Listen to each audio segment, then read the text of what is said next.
So 2 things that I want to do, and then I want to finish up with just a couple of kind of, for me, reflective, experimental observations about creativity in media language.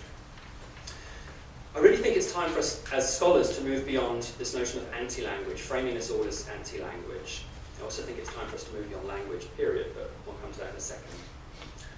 Sorry about the text end stuff here. So there's a number of things I'd like to move beyond in order to acknowledge the creative, embedded cultural creative practice of young people.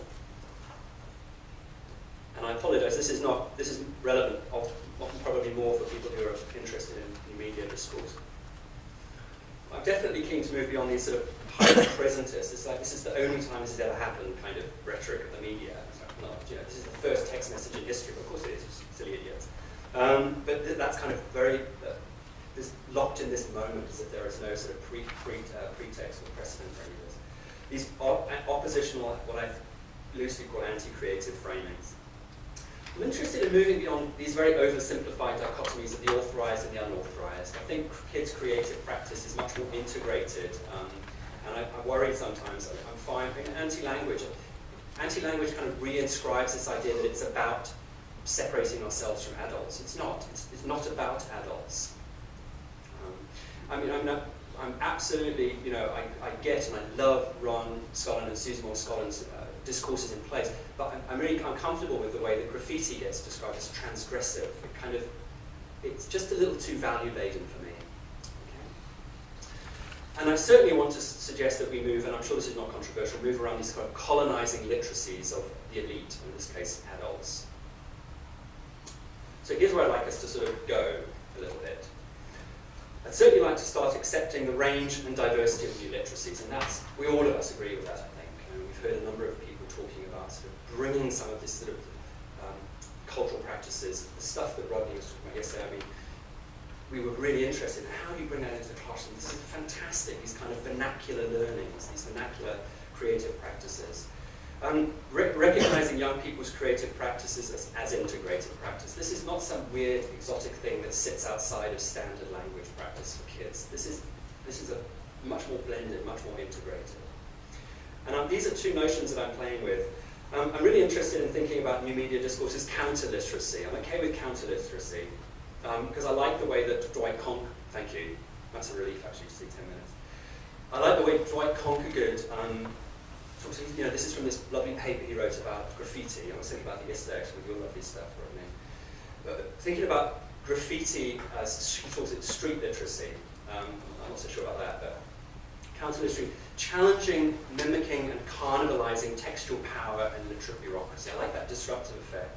And when I saw that I was coming here and I saw Evelyn Chen's stuff, I was really excited because I want to read this. So I was scavenging around, and I love this idea of weird English. For the same kind of reason, I love the idea that it's disruptive, and also particularly because it's kind of decolonizing implications, which I think are really, really exciting.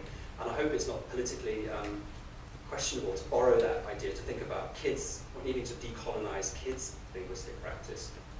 So that's a little bit where I want to move beyond. So it's beyond this notion of anti-language, which is, again, reinscribing an oppositional way of thinking about this weird thing they do, and then here's the proper stuff. And I know we don't believe that, but sometimes the way we write about this stuff, we reinscribe this opposition. I also want to get beyond language.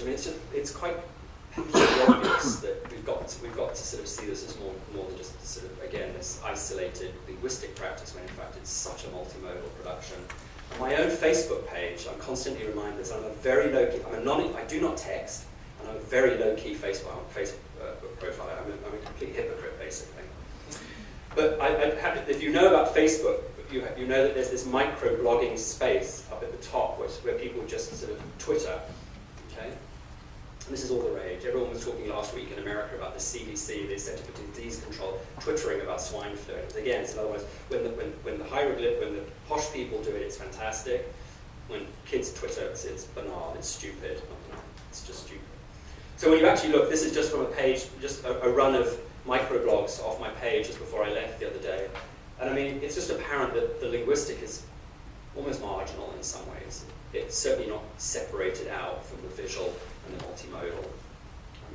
And there's something just very pleasurable in the way that people are working through these modes, through these resources, drawing on them in all sorts of different ways, different languages, images, doing different things, using this tiny little moment, this space, to produce all sorts of really interesting, innovative practice, very personal. So moving not just beyond anti-language, but beyond language, and I'd like to do 2 more slides, and then I can draw this to a close. I'm really interested in trying to think about the pleasures in those kairotic moments, in those spontaneous moments that people are having, not just with language, but with design, with the look of things, playing with the look of things. Having tremendous pleasure. Do I put a 3rd exclamation mark or a 4th exclamation mark in my sort of reduplicated sort of exclamation? And these are some of these wonderful graphical resources that people are doing. And the rude ones, I had to use them because I just think you really struggle for all sorts of ethical reasons to get this stuff. But if you look at the 2 that I've reproduced from this really nice paper by Marisol Tesoldov-Craviato, they're sexual play. They're from slightly older online spaces. But there's something quite material about this. This is not just sort of a simulation of speech. There's a material pleasure, and not just because it's sex, but I think there's a material pleasure in a lot of what young people are doing in their visual design. So another little bit of chunk of words. Texting and messaging, much more than just a simulation of speech. I think it is about design. I think it's about the look of things.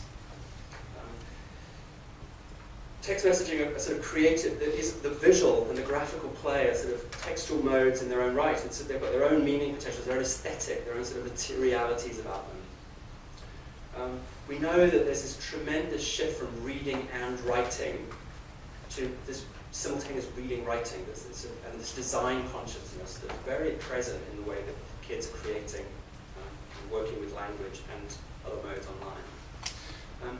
New media discourse is never simply functional. There's quite a few people, I mean, Tim Shortis's work I really loved, made this comment fairly recently about this, just the functional nature of new media discourse. And I just don't see it in quite that way. I think there's something very reflexive, meta-discursive about the way kids are working with language. It's not just instrumental in that sense. These tremendous sort of personal styles and lifestyles that get taken up and played with.